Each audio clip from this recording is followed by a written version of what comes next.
The topic this evening is called the vocation of being an oblate and how to live it.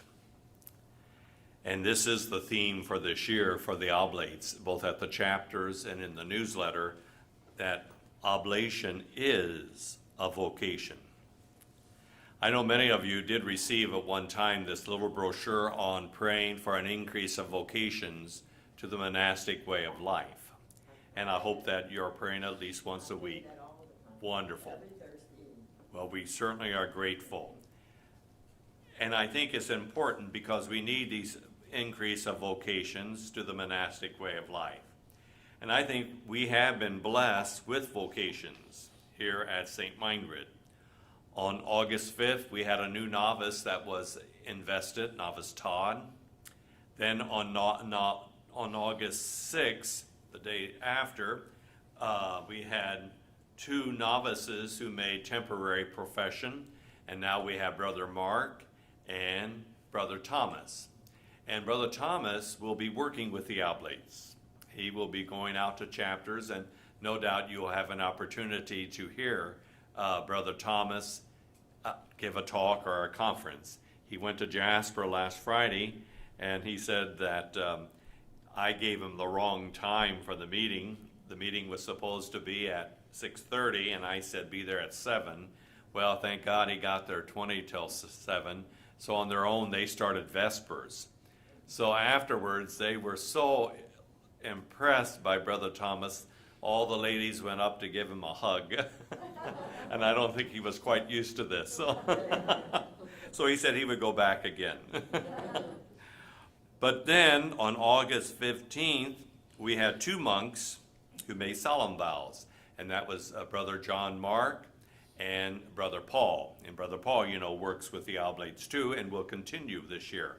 He is now full-time in the School of Theology, and I asked Brother Paul would he be willing to continue his work with the Oblates, and he said, oh yes, be very happy to do so. This February, we have 3 other young men who will be coming to the monastery to begin their candidacy and then be eventually invested as oblate novices. At the present time now, we have 2 novices and 6 junior monks. Now that doesn't seem like a lot, but for most monasteries, they are not blessed with the young people that we have coming into the community. And yet I think at the same time, there are other people, women and men, who are knocking at the door of the monastery, like we hear in chapter 58. These women and men are single and married, rich and poor, Protestant and Catholic. And these are people who do not enter the monastery proper as monks like Brother Morris and myself, but these people are interested and desire to follow the rule of Saint Benedict. And so we asked, is this a vocation in the sense of the traditional understanding of a monastic life? When you see monasteries that have many empty rooms and few monks, and yet when you look around and see there are many more oblates than monks, and that the oblates vastly outnumber the professed monks, maybe we have other vocations over and above the monks themselves. Saint Meinrad, we have about 106 monks, and we have 1,110 oblates. That is 11 oblates to each monk. And I see this as God's mysterious ways. God has plans that we do not understand or expect. When we look at sacred scripture and the mysterious ways of God, we see such things as this. God chooses Abraham and Sarah. And remember, they were way up in age, beyond the point of ever having children. They were a barren couple, and yet God chose them to begin a new nation, and Sarah gives birth to a son. Mysterious way, isn't it? Another case, God chooses a murderer with a speech impediment. Who do you think who's that? A murderer with a speech impediment. Moses. That's right. Who said Moses? Yeah, Moses, Remember, he wanted Moses to lead this new nation out of slavery in Egypt. Again, a mysterious way, isn't it? Okay, another case, God chooses a shepherd boy to become a great king. David, oh, that's right. King David. And then God chooses that his only son become man, God made flesh, in an unmarried Jewish girl, Jesus. Okay, all mysterious ways, isn't it? But I also think this mystery of God may be found in the life of the Oblates. True, we had monks, we have the monasteries, we have the community prayer and work, but still, monastic living also includes, and I'm going to mention several things, which can be found not only in monks, but in each and every one of you as oblates. First of all, awareness of silence, more so than other people. Daily duties well done, that you take a certain pride in your work and you want to do a good job. Simplicity. Solitude for reading and prayer as you try to follow your duties, your spiritual reading, your Lectio and your liturgy of the hours. Being attentive to that great pull we have for collecting possessions. Well, now even the monks, we have to watch that. If you go to some rooms in the monastery, some of the cells, you'd be surprised how much junk we have.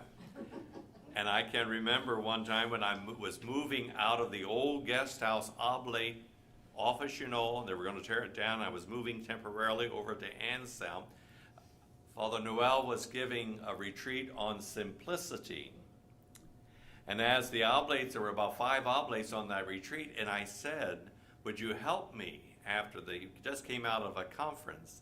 They saw all these boxes. And they said, maybe, Father, you should be taking this retreat on simplicity, seeing all the junk I had to carry over to Anselm Hall. Also, we have to control our bodily appetites and self-centeredness. We all have this mutual obedience in our life. We have to obey God, but husbands and wives and our parents and all the rest, there is always obedience in our lives. We need humility and respect and spiritual help. Also, there's a possibility of wisdom revealed by anyone at any time, and we're open to that. And it is a commitment, a surrender to God in a particular place, people, and practice. And that's that promise of stability, that we are stationed right here. It means a search for God alone, for God in everyone and everything at all time. And remember, these virtues do not only belong to the monks, they also belong to oblates who can practice them. God knows who is a person who wants to live these monastic practices. And it is God who calls each of us to use our gifts for the good of the kingdom of God. And yet, this call is from God. Vocation is a call. Thomas Merton wrote this, and I quote, "All Christians ought to have enough interest in prayer to be able to read and make use of what the monks do." And I like that. I like that statement. That means every one of you can do the same in your life. True, you have to adapt it to your circumstances in life, but you can have this great interest in prayer, to read, and to do all these other virtues I talked about. And thus I think we come back to ask, are others called to the monastic values of living? Is the oblate life a vocation?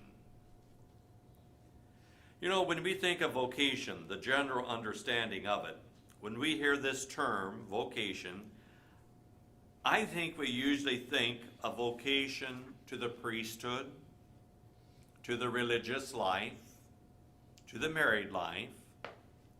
But I don't think most of us think of having a vocation to heal the sick, to be a nurse or a doctor, to teach, or even to raise a family. And yet these are calls, these are vocations. Lay people, we say, have jobs and families and commitments and relationships of various kinds, but we sometimes forget those are vocations. And when we forget this, then I think we are not being true to ourselves, and this can be dangerous and also false. Every Christian has a vocation in a full, literal, and demanding sense. And every Christian lives in an exceptional, rich vocational context. And I think we have to be aware of that. Each one of you, you have been called, first of all by your baptism, but also by this very special call, this very special role of being an oblate in God's plan. And this is a unique personal vocation. It is a unique personal call that all of you have. And this unique call is the place for the vocation of being an oblate. No, there is a certain pattern in a vocation. There are three things I think you have to remember about the vocation. There's the call, then there's the discovery of the call, and thirdly, there's the response. The call, the discovery of the call, and then thirdly, the response. We think a call is another person speaking to us, a line of symbols and feelings connecting with other people. And I used to think the telephone companies used to have some lovely advertisements, did they, on television, call someone. And it was just very beautiful, some of the little ads that they had. And I do remember one where the telephone was ringing, and this real old woman, she real slow getting out of the chair, and she was walking real slow across with her walker to the telephone. And you just knew that by the time she got to the phone, the person was going to hang up. And she gets to the phone and she picks it up, and you hear, "Hi, Grandma." Isn't that a beautiful call? But they waited for Grandma to come. Knew it took her a while to get to the phone. But that call, a person calling. And isn't that the case with us? But in our case, it is God making that particular call in our life. And this divine call is very personal, very particular, very persistent. It's very personal in the very beginning. God personally approaches each and every one of us, encounters us, invades us. Remember the privacy of Adam and says, "O Adam, where art thou?" But he really reached out, Yahweh did, to call Adam.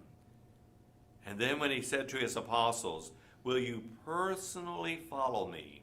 Will you two walk with me, or are you going to walk away from me?" Or again, when we came close to the passion and death, what Jesus said to his apostles, "Are you ready to drink the cup that I must drink?" And then at the agony in the garden, remember when he asked Peter and James, "Will you not watch 1 hour with me?"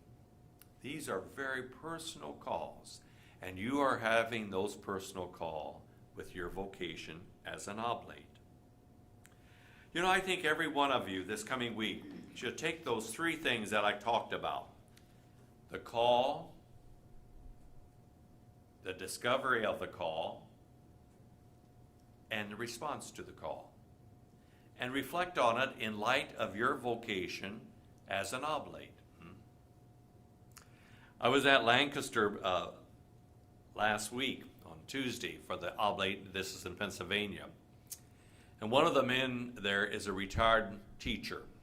He's up in age. And he said, "Now, Father, I must admit, when I think about the call, I happened to come to a meeting and to listen to you. And before I know it, you had me fill out an application, and I was invested as an oblate novice when I left that meeting." And he said, "I had no intention of becoming an oblate, and here I did."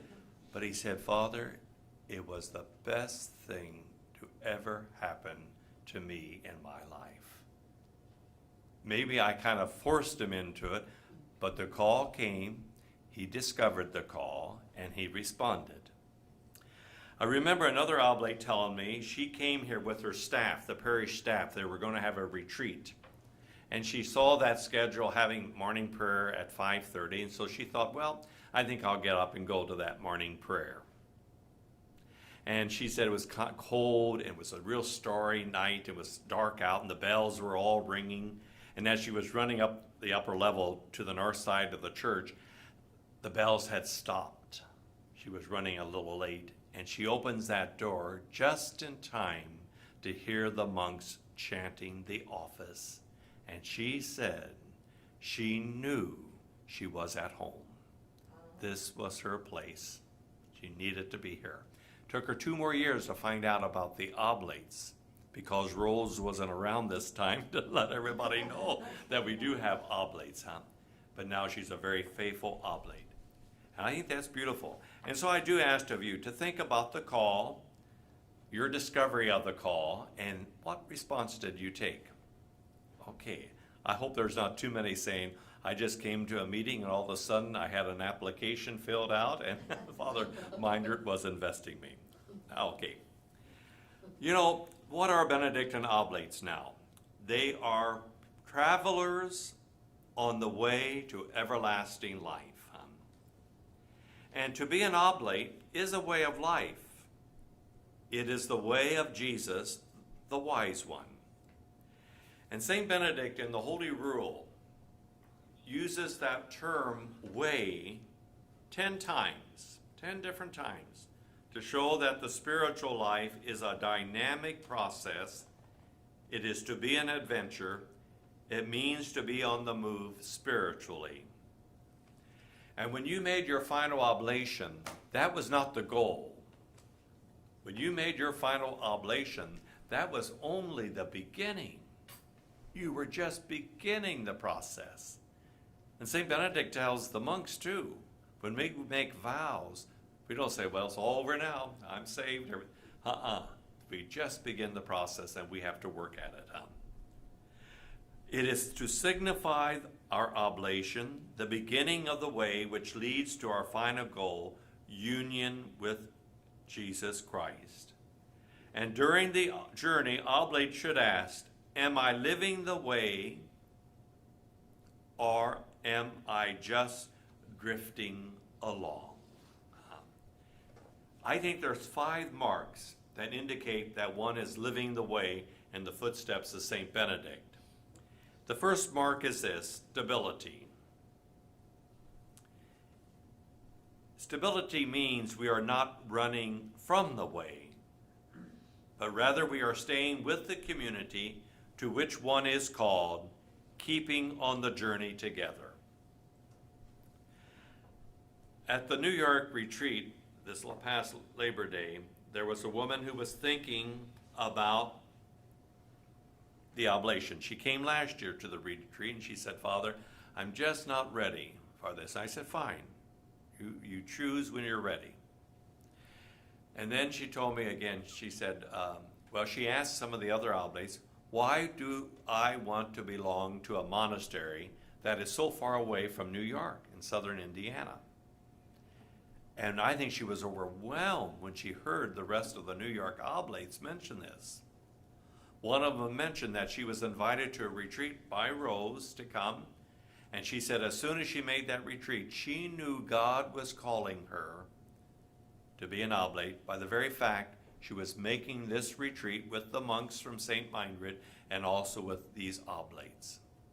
But again, this lady told me, she said she wasn't ready. I said, fine.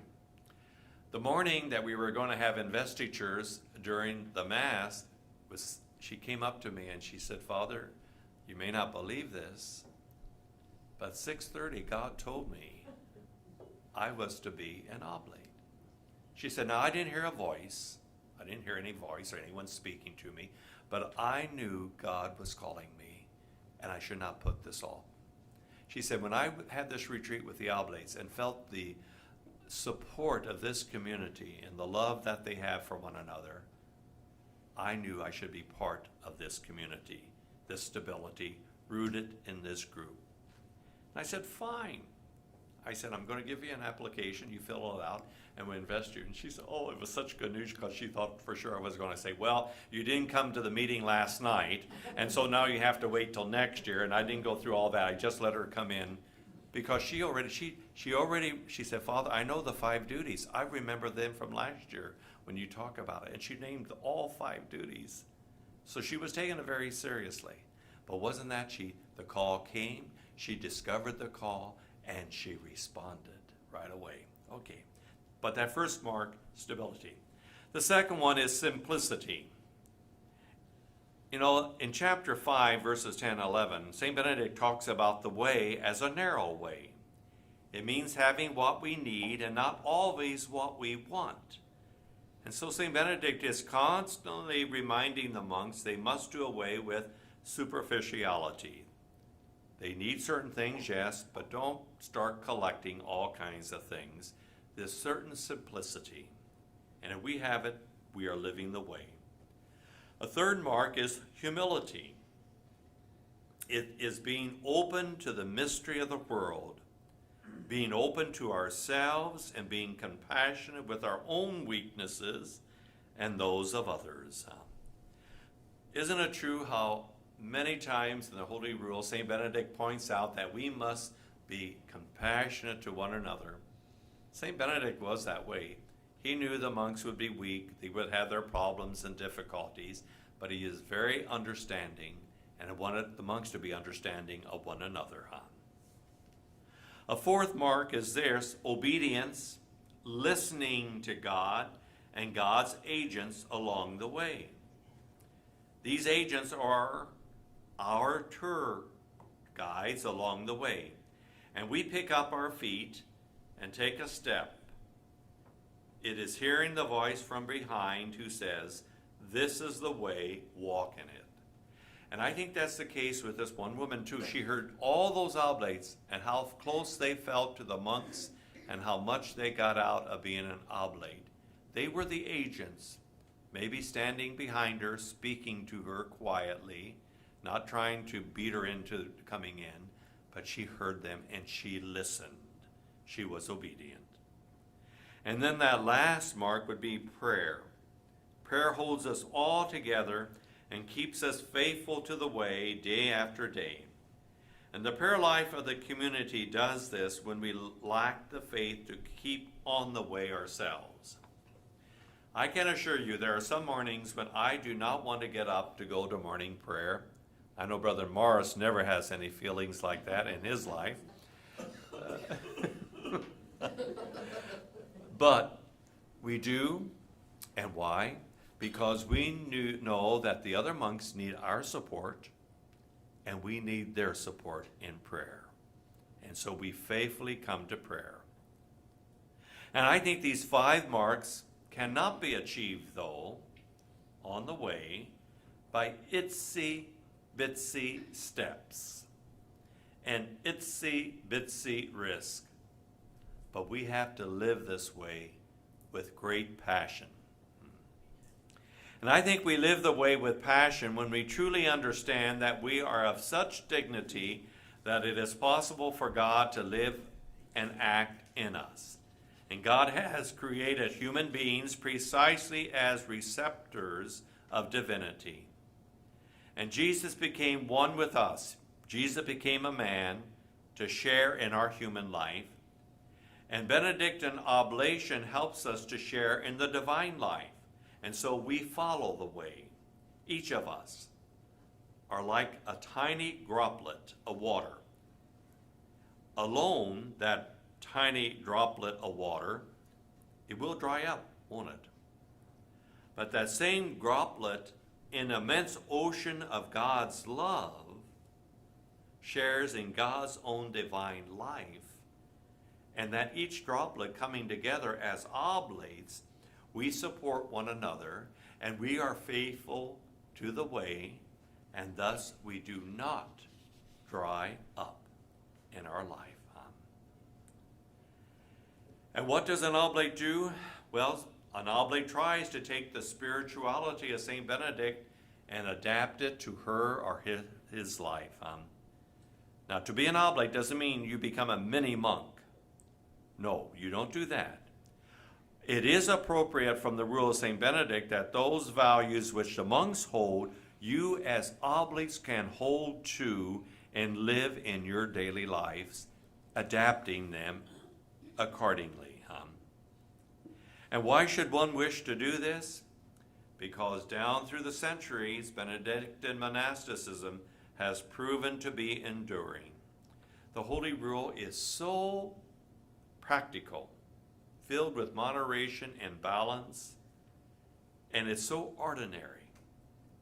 You know, that's the beauty. St. Benedict did not say we have to do extraordinary things to be pleasing to God. St. Benedict says it is the ordinary things, like helping in the kitchen, serving at table, taking care of the sick and the elderly, working out in the fields, going to school, praying in the office, all the other jobs. These are simple, ordinary things, but that is where we find God. And can't you do that so well in your own daily lives? And I think we need men and women like oblates in our church today. There is a need of a process to re-monk our Christian existence. That is, bring some of these monastic values into your daily living. And I'd like to close with some common threads that you have being oblates. The first common thread is the one which grew Benedict to live the kind of life he did, which grew followers to him and his way of life, and which has brought women and men to become monastics and oblates since the time of Benedict. To truly seek God. That's the main purpose St. Benedict talks about, to truly seek God. That was his primary intention. And isn't that true for each and every one of you? And this was done in a life lived in moderation with a proper balance of work and prayer. And you do this living in a community of like-minded individuals. A second common thread, which includes moderation and balance, stability, mutuality, prayer, work, and service, where we follow the model of St. Benedict, ora et labora, pray and work, and also pax, peace.